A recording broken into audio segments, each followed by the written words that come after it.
பார்க்க போறது தமிழ். பார்ப்போமா படிக்குமா? வாங்க பார்ப்போம். Good morning ma'am. அம்மையபடி சவுண்ட் கம்மியா இருக்கு. சத்தமா சொல்லு. Good morning miss. இன்னைக்கு நம்ம கதை பார்க்க போறோம். என்ன கதைன்னு சொல்லுங்க. தெரியலையா? ஓகே சொல்லுங்க. கண்மணி முதலில் எங்கே சென்றார் அந்த கதையை அவங்க சொல்லவா? கண்மணி நம்ம மாதிரி பெருசா இருக்கான்.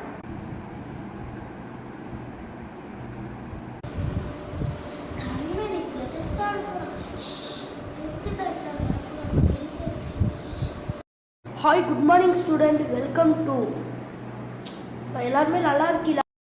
Good morning sir. Good morning sir. இப்போ வந்து Full video, channel name, down.